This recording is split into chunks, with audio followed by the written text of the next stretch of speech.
So, just to kind of set the scene and get us all on even keel when it comes to agile leadership. So, we're going to explore a leadership style that's not just about adapting to change, but thriving in it. In an ever evolving world, whether you look at it from the lens of Booker or Banny, agile leadership emphasizes trust, collaboration, and empowering others to unlock their full potential. At its core, it's about shifting from a traditional command and control mindset to one where leaders inspire, support, and guide their teams towards shared goals. Agile leaders focus on people over process, value learning through mistakes, and ensure that customers remain at the heart of everything that we do. So I'm just going to share a resource or an overview of a resource that I found really useful in the past that might be helpful here.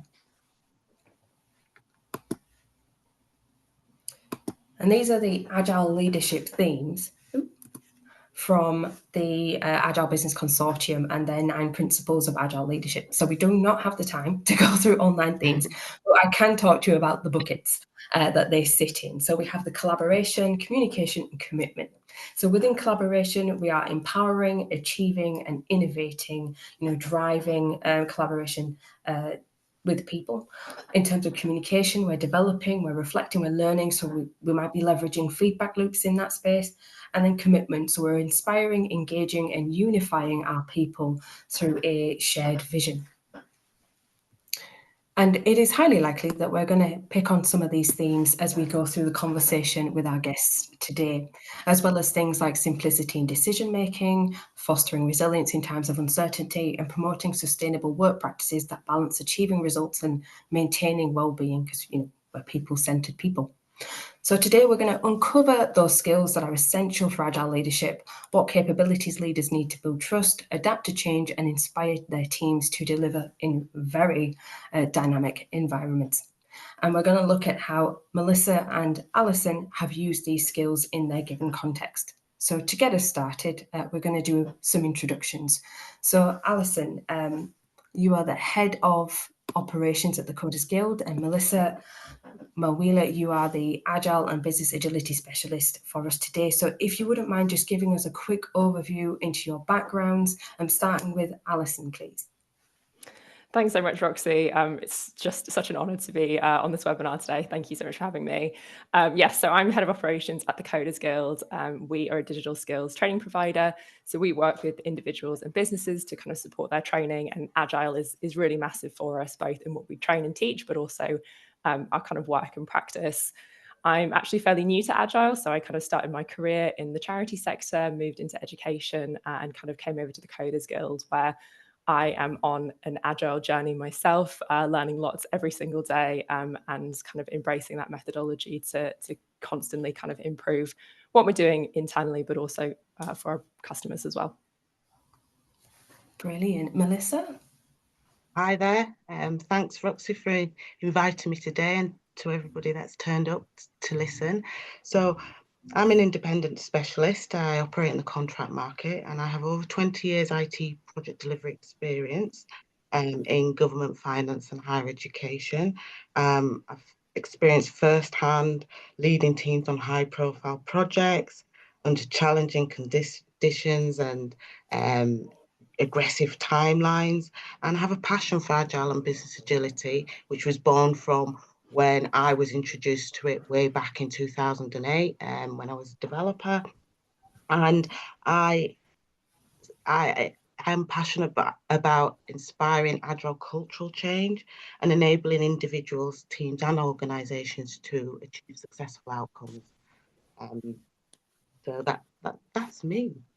Brilliant. Thank you so much. And again, thank you so much for taking the time out to have this conversation with us today. If people have questions, queries, do pop them in the chat, and we will pick them up towards the end.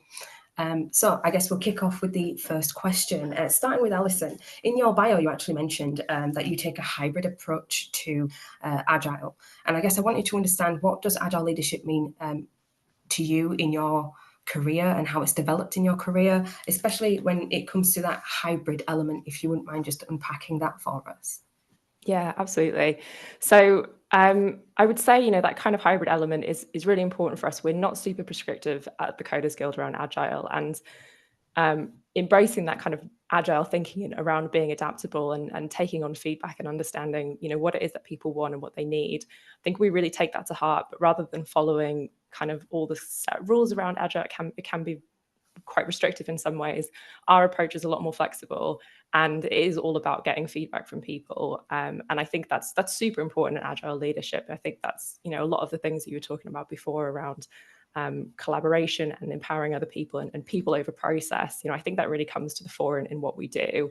And I think, a really good example for this actually in our team is how we operate. So we introduced Agile not so long ago, and one of the things that is common, I guess, is using story points and kind of introduce this to the team. Okay, can we think about story points? Let's assign these. Let's look at our team velocity, and introduce this across 2 different teams. And kept getting feedback from the team like, why are we doing this? I don't understand the point of it. I don't think it's helpful for all of these different reasons. Being split across multiple teams made it confusing. Having business as usual competing with new projects coming in, all of this stuff. And after lots of conversations and reviews, we kind of decided like, yeah, story points are probably really useful for some teams, but in the context that we're working in, they're not actually adding value, and people are getting confused by them and potentially feeling stressed by it. So we just went with the decision to drop the story points from that meeting.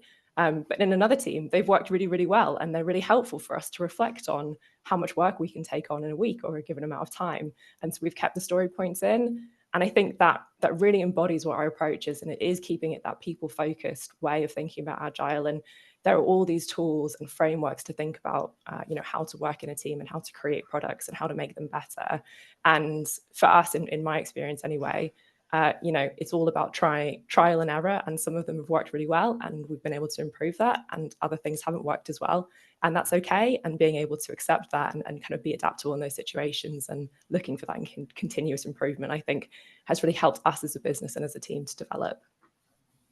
Oh, that's fantastic. I love the kind of person-centered, bespoke approach to doing things, and that maybe not necessarily fail fast, but certainly learning from failure and sort of picking up on the themes that we touched on earlier.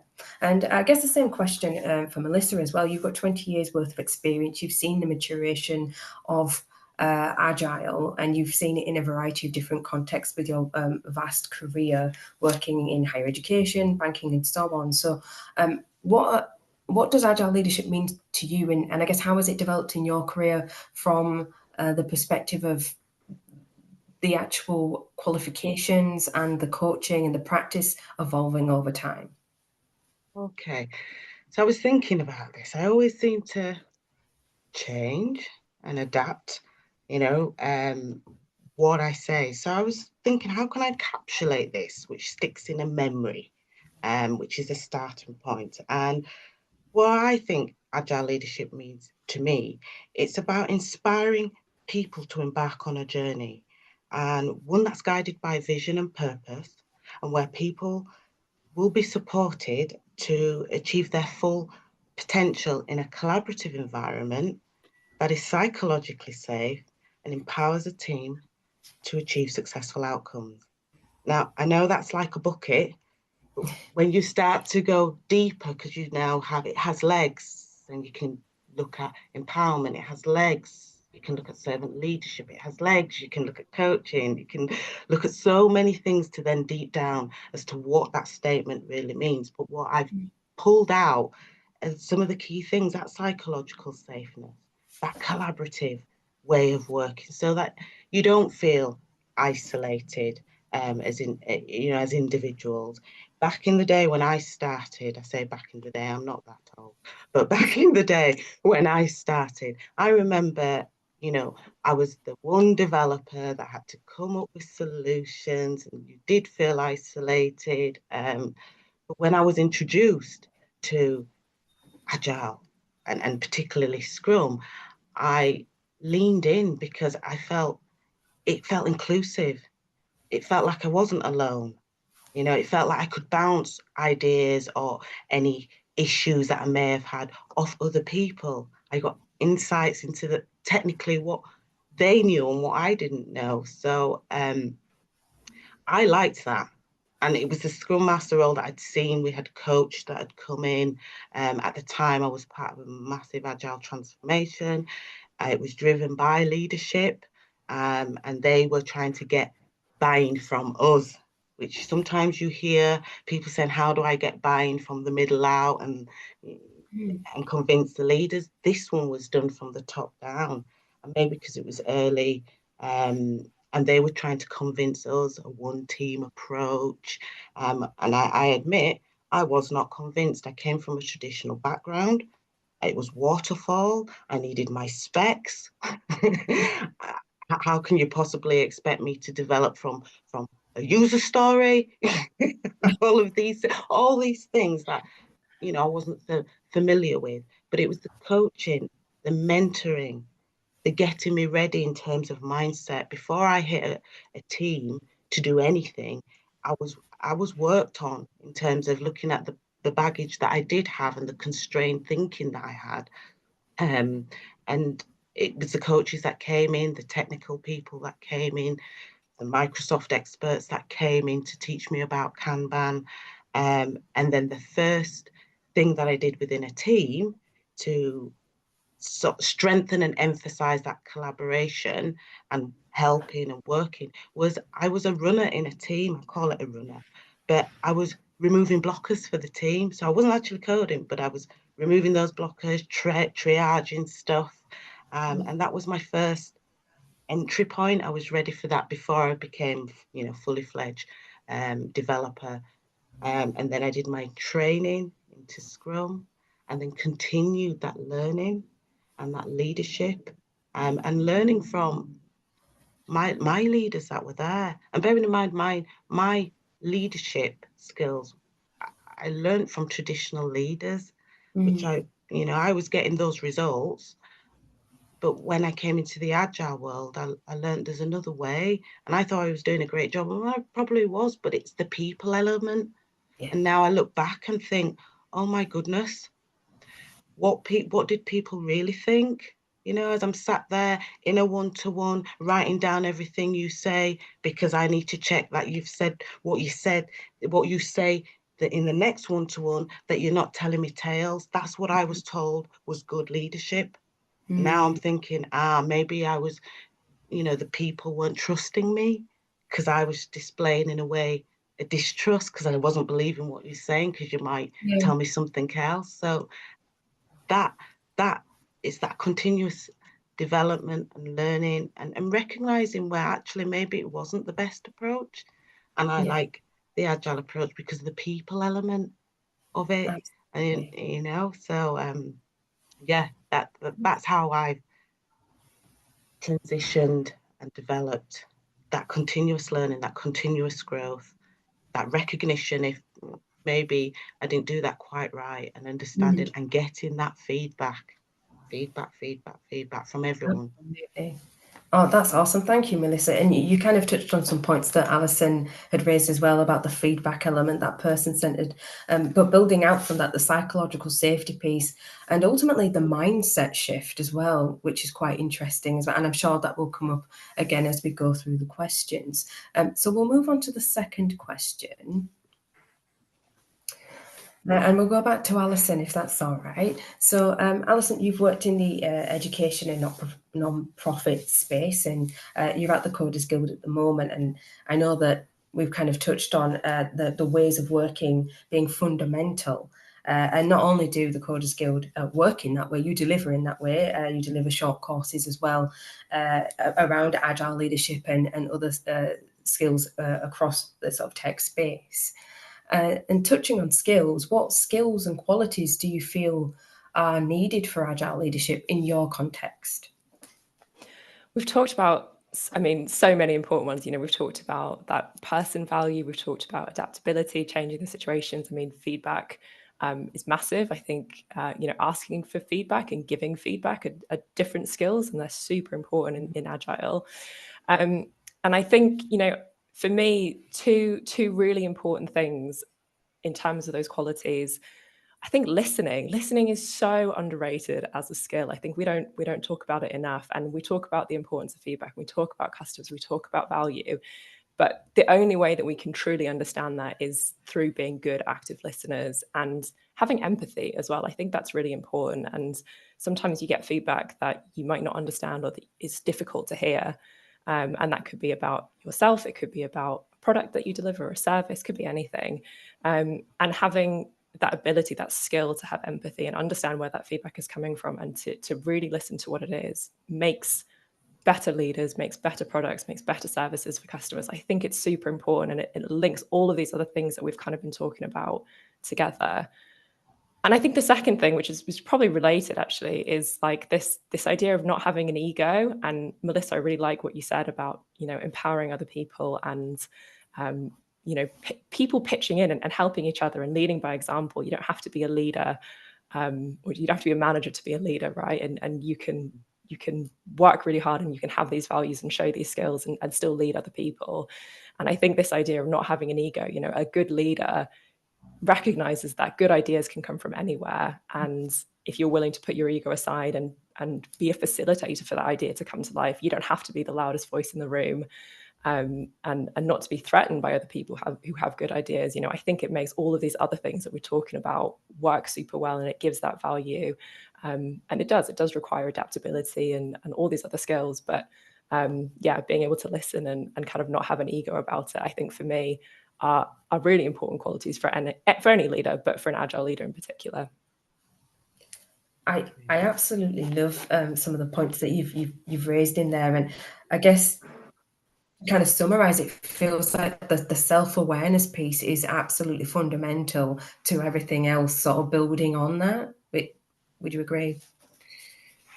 Brilliant. No, that's great. Thank you. And I guess moving to Melissa, you mentioned earlier about those large-scale complex transformations. So it'd be good to kind of hear about the skills and qualities that have been applied within that context. So again, echoing and agreeing with what Alison has just said, these skills that we talk about are transferable. And the common denominator is people. So no matter what organization you're in, there's people that you're dealing with. And things like being kind. We talk about kindness, but maybe I sometimes think if we're kind to ourselves, maybe we'll be kinder to other people. Compassion, the emotions, as humans, we are complex systems. Can be a lot going on with us, seen or unseen. And I think as a leader, being tuned in, and this is where this emotional intelligence can come in, this awareness, these spotting the differences in your environment. So you have to be present, which then triggers that mindfulness leadership, to spot if there's a problem, because not everybody says. Not everybody will openly say, and it depends on the environment that you're in. But I think to a certain extent, I think remaining human, being respectful, the core things that make us who we are. Having manners, behaviors, attitudes are a different thing because you can't see where some attitudes are coming from. But respect and just treating people respectfully, that's one thing I think we can hold no matter the size of the organization. That compassion, that understanding. Again, we were talking before we came online about, people don't, well, I believe, so I won't do this grand statement, but I believe people don't turn up to work to mess things up. I don't believe that, or to fail. Who wants to sit there and say, yeah, today I want to fail? No one says that. No one says that. So we need to be mindful, especially when the pressure's on. That can change your behaviors. That can change some of maybe the skills that you're known to have. And when the pressure's on, the stress is on, you just might, be a bit more commanding, because it is actually easy to tell someone to do it and they just do it, rather than be coaching and being patient and actively listening when you've got to get a deadline. when you've got to meet a deadline and hit that deadline. You've got to do all of this stuff to get, you know, your people into a place and enable them to actually succeed. So it's layers, it's connected, it's interconnected. And I think that's what makes leadership not something that's easy. You know, it's you could see it as an artist. You know, it's what you create. You've got all these tools, all these things, and you pick and see which ones work for that particular setting, because you know the context makes a difference to how you may approach things, and to remember what you did before in one environment might not work in another. So then you're refining. So you've got all these tools and all these things that you can use and plug and play, take the things out that don't work, put the things in that do work. So yeah, it's certainly a set of skills that are all connected and need to work well together in harmony, just like a team. Absolutely. You've touched on so many things there, because I guess you've touched on the servant leadership element, which it'd be great to unpack that in a second a bit more. But you've also mentioned things around adaptive leadership and learning agility. So being able to take your experience and apply it to a different context and tweak and turn as the situation gives it or requires it. And I guess just to unpack that a little bit more with you, Alison, as well, if I can sort of bring us into a broader conversation around daily practice. So like how on a regular daily basis, is it through your feedback loops? Is it through the sort of meeting cadence? Like how does this live and breathe in reality for you? That's such a good question. I think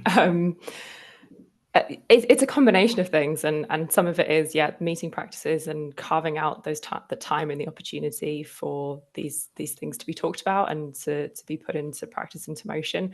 But you know, I think one of the things that we kind of talked about before is like the agile culture around stuff, and that doesn't just get formulated through you know, through an employee handbook and an induction session or a meeting. It's kind of, you know, living in and breathing those examples. I think a really good way to kind of think about it is like feedback. You know, we talk about this a lot, and being able to be responsive and intuitive to feedback into people.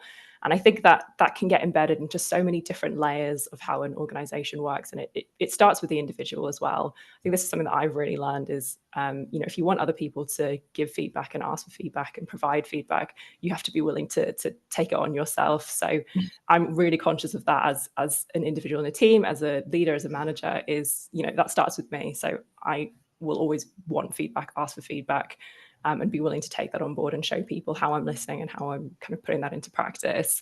But, you know, there's informal ways and there's also formal ways of doing that. And some of that is carving out time for a retro. You know, I think that's something that's quite new for me in this agile space compared to other places where I've worked. It's actually just sitting down, having a conversation about what worked, what didn't work, why did it fail. That's okay if it failed. We shouldn't be hiding those mistakes. And so, you know, that can be formalized in a meeting structure. And I think, you know, as a business, we do a really good job with that. We have those review kind of points set in for certain projects, but also for people, for performance. It happens in kits, and it kind of goes through all these different stages. And you look at our products as well, you know, we have all these different opportunities for learners to give us feedback. How do we review our content to make sure that it's really relevant for people? And we have these systems and these processes that work really well that we've automated now, so that at the end of a session, everybody gets sent a questionnaire for feedback. We get feedback from the trainers who can tell us what went well, or if there's an update that's needed based on industry practice or whatever it is. And so I think, you know, there's so many different layers to all the things that we're talking about, and they're all interconnected, and some of it's going to be formal and some of it's going to be informal. But I think if you have that really strong leadership and that mindset is understood across the team, it all kind of fits together. And again, it's just setting that culture. Oh, thank you so much, Alison. Yeah, I just felt like we needed to just unpack that a little bit more, and I'm going to tease at Melissa as well. In terms of the daily practice element, you mentioned sort of Kanban. Are there any other structures or approaches that you applied that you think actually that really helped embed the culture? There's all the ones surrounding within the Scrum framework itself. you know, your daily stand-ups, your sprint planning, all these are collaborative events, your reviews, again, to get that feedback, that inspection, that adaptation. You know, have we delivered what you've said? But going back to say, what sprung to mind when you says, how do you live and breathe this? And what sprung to mind was the first principle of Agile Leadership, and actions speak louder than words. That's what sprung to my mind. So to live and breathe, it's not only those words that need to be consistent with the action, but it's how you step. And maybe there's an element of deep practice within that, you know, off-site with yourself. We say that, you know, agile leaders work on themselves first before they start to work on others.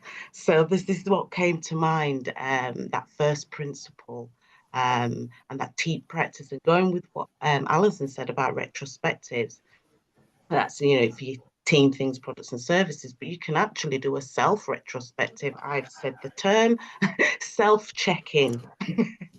Put the mirror on you, you look in the mirror, and all that feedback that's coming in, which you may be receptive to, you may not be receptive to. I always say, just be open, and even if it's a shock, the one thing that you can do just to diffuse the reaction that you might give, because we're all humans, is to breathe and just say thank you for your feedback. That gives you time and space, you know, and if you can, if especially like what you said, Roxy, you know, sometimes, or well, maybe it was Alison that says, sometimes you know, you may not have seen that feedback, you know, it may be in your blind spot, you know, this awareness thing, you know, take a breather and just say, you know, okay, then thank you for that. Let's try not to react to it. And then you know, you have a choice. You can either take it on board or you can leave it. So that's another thing in terms of reframing the mind. You know, in the earlier days, I would get really defensive. You know, if you said something, as I've grown, I just say thank you now. There might be something in it that I can't see because I'm in full flight. So yes, actions speak louder than words is the first thing. And working on yourself is the first thing. And making sure you always, you know, you as much as you can, I say always, you might as well aim for always, step to the same beat of what you are actually saying and make sure your words do not contradict your actions. Because absolutely, people can see through that. Yes, they can. That's all I know. No, that's brilliant. Thank you. And I guess, again, we're touching on some really interesting themes around growth mindset and continuous improvement. I always say it's the kind of like two sides of the same coin, because your growth mindset is your self-improvement and your continuous improvement maybe, you know, applied to your team, departments and the business itself. So we'll move on to our third question. And I'll go back to Alison on this one. So this is more about what you've experienced yourself. So have you witnessed or been in receipt of some really great agile leadership in practice? Yes, I'm super lucky to have an amazing CEO at the Coders Guild who I think just sets the tone for a lot of this stuff really well. And he is the person that leads by example. And, you know, he owns his work, he owns his responsibility, and he has a willingness to admit mistakes. And I think that for me has been a really critical learning point. I'm like a recovering perfectionist, I would say. And I think being in this role and being in this organization, what I've learned from good agile leadership is that it's okay to make mistakes, and that the sooner that we talk about them and own them, the more opportunity that actually provides us to learn from them. And I wanted to highlight this example because it's super relevant, I think, for today's conversation. We set up a webinar a few months ago, and it was, you know, the first kind of time we were trying out a live stream, and it just went totally wrong, as these things do sometimes when there's a technical problem. And, you know, what you were saying before, Melissa, is I don't think, you know, no one intends for these things to go wrong. It wasn't, you know, it was just a mistake, and that's how it goes sometimes. But You know, as the business leader, immediately we just had a call and was like, okay, what went wrong? What can we do? What can we do for next time? It's no one's fault. We all owned our responsibility in what happened on that day, and that was fine. We had a frank conversation about it. We all knew the steps that we were going to do to learn from that experience to make it better. We went out, we tried some different softwares, tried some different tools. We talked about it as a team, and we had a second go at it. And it went better probably than the first go ever would have done, because we'd had that experience and we were all super bought into it going well, and we'd learned from that mistake and we'd got the jitters out of the way. And having that environment where we could just have that conversation as a team and learn from it and admit to those things, I think really kind of solidifies that. And I do think that is the culture that we've been able to create at the Coders Guild, and that is a big part of that leadership, is being able to talk about those things. And, you know, again, it's that learning from failure, and without people setting out to try and fail. It's providing room for experimentation, which, you know, I think in turn leads to innovation and that psychological safety as well that we talked about before. And I think I will, unless Roxy was going to jump in, I was just going to jump on off the back of that. Things going wrong, I'm getting a little tickle in my throat, so hopefully I've not got the lurgy. But yeah, Melissa, if Okay, so I was thinking about this and I'm going back and thinking, okay, where have I seen it? You know, apart from me demonstrating it, I thought there was.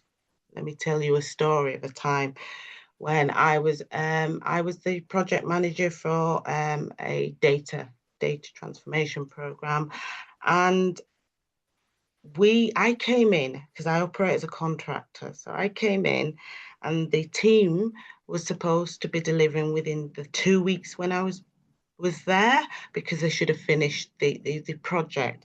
Now I was the one that had to come in, and I was looking at what was left, what work was remaining, working with the team lead, working with the team. And there was a whole heap of work that hadn't been done. Now I didn't know why it hadn't been done. I just knew it hadn't been done.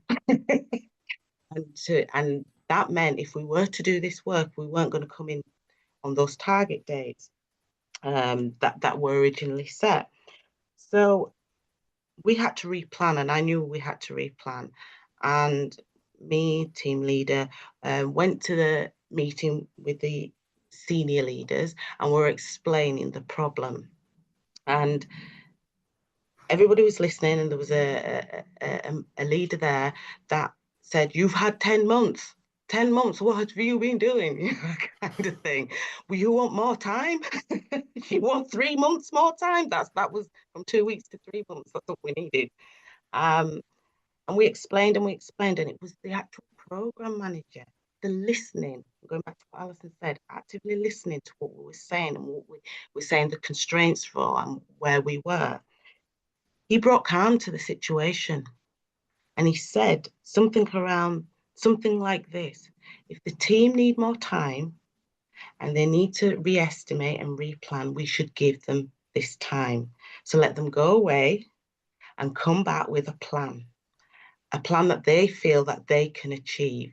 And even though that plan was 3 months on, he was the one said, and he was the one that actually said, so you're saying based on your workings out that you could get this done by this day if we give you that. And because of those comments, no one was talking about 10 months before. And it was demotivating the team because they were losing the projects that were queuing up for them. But that was an example where that program manager listened and didn't have a go at us for not being on time, even though we needed to be, because it was having a knock-on effect with the program runway. But he gave us the space and time to replan it. And you know what happened? They delivered on time when they said they were going to deliver on time. So there's a learning there, you know? So whereas if we'd have taken the other approach, I reckon we would have compromised on quality to get it through, and then something would have come back and bitten them later on down the line. That's generally what happened. So yeah, that was an example of a leader there, actually listening to us as a team and empowering us to change that runway, even though it wasn't ideal, it wasn't part of the plan, but we were supported, And that made a world of difference and boosted the motivation of the team. So that I thought that was a great result. Great result. It's fantastic. And a lot of learnings from that as well. You know, once we worked out and went back to understand, well, what did happen?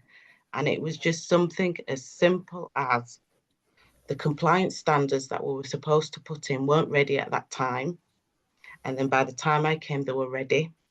So the team hadn't been working on it. And now they were told to implement all these compliance standards on this deliverable. And that's what increased the time. That's what it was. That's what it was.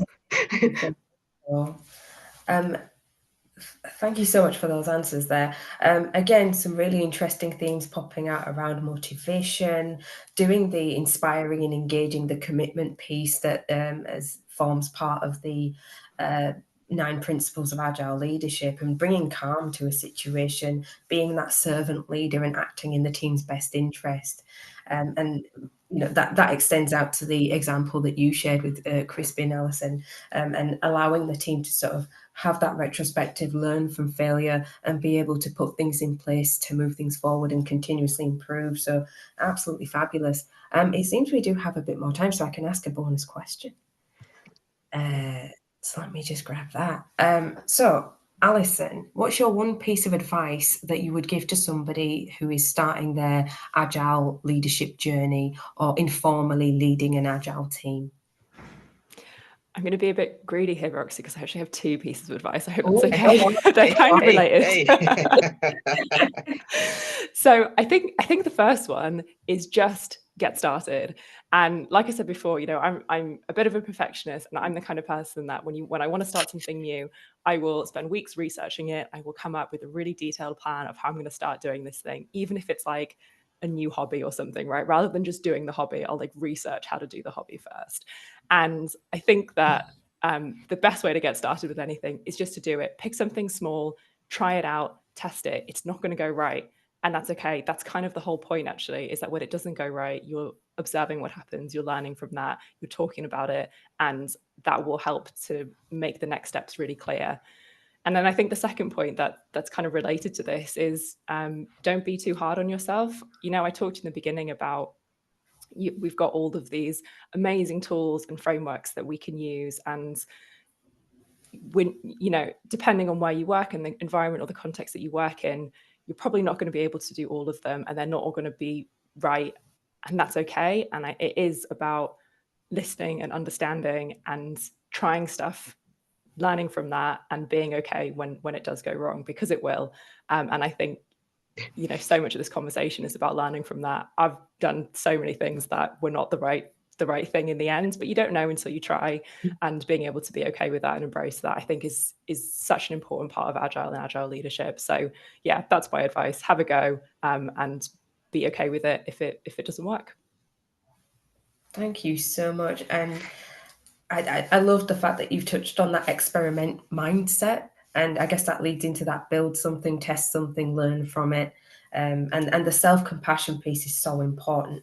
And I think that links really well to the gratitude piece as well, because sometimes when we're being hard on ourselves, we need to just have a moment and think, what have I done really well? I used to keep a good feedback list, because I'm that kind of person where if I have a day where I'm feeling a bit down, I'm like, what good things happened last week? So yeah, and I guess same question for Melissa. What's your one piece of advice for a new person entering Agile leadership? Again, echoing what Alison said, you know, you took my, you know, go easy on yourself, be kind to yourself, you know, it's especially when things don't go according to plan, you know, and remember, it's okay, you can learn from that, you know, but what I would say is, remember, again, it's people. Maybe in the world of AI it'll change, and with robots, and we don't have to deal with the motion because they may not have none. You know what I'm saying? You never know. Maybe. But, you know, I'd say remember that you're working with people, and we are complex. But I think people do work better when they are respected, they are recognised and supported and trusted. And that would be the first thing that I would say before you start deep diving and going off anywhere. Remember those things. It is people you're dealing with, and it's people that you're actually trying to inspire and encourage to get work done in order to achieve those successful outcomes, you know, so the business can realize benefits. It's all linked. And, you know, going back to, you know, why are we here? Why do you turn up for work? Maybe that's a question, you know, a lot of us should be asking. And going back to what Alison said earlier, I made a note here. It was about, just think now, I've lost that train of thought, but it'll come back. It was an important thing as well. I was holding on to it until I couldn't hold on to it anymore. But yes, going back to people, and everything else should come. And I'm not saying you won't make mistakes, but the mistakes that you do make, you know, you will definitely learn from. You know, if you say something out of turn or your behavior is not right, yeah, you'll know about it. And it's good to know. That's what I'd say. Oh, that's fabulous. Thank you so much, Melissa. So just the themes coming out of there around respect and trust, and I guess that underpins the empowerment piece, doesn't it, for teams and for people, and the theory why element, being aware that people don't come into work to fail. They want to do ultimately the best job that they can do, and it's up to us as Agile leaders to enable that success. So thank you so much for that. That actually was my last question. So I'm going to see if there's any questions from anyone who is joining us today, if they want to pop those into the chat. Oh, Claire Cox, apologies, of the Agile Business Consortium has posted the 9 principles of Agile leadership. So thank you so much for doing that. And great to have you with us as well. Thank you. I don't think there's anything in the Q&A at the minute. No questions for now. What I may do, just to give people a second, is I'm going to reshare. I promise you it is just the one slide and it is a gift. So I'll just pop this on. So hopefully you'll be able to see my screen in a second. Excellent. So this is the Agile HR Blinkist book club. Say that 3 times fast. So this is absolutely free. I post book summaries in there quite regularly. There's a couple listed there at the minute. One of them is The Agile Leader by Simon Hayward, and that covers off the Agile leadership model, which the themes have been sort of picked out through this discussion today, and also thriving in a digital transformation. Melissa touched on AI, and I think, yeah, we'll be holding this book dear. I think if we with what's going on with AI at the minute, it's moving fast. It is moving fast. So yeah, we'll just see if there's any further questions. But yes, please do scan away at that QR code if you do want to access any of that.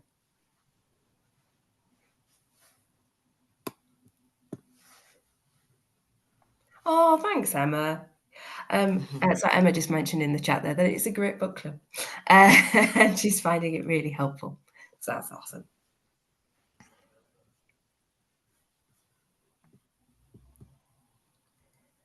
Well, as we don't have any questions, what I might do is hand back over to Agile People Ops.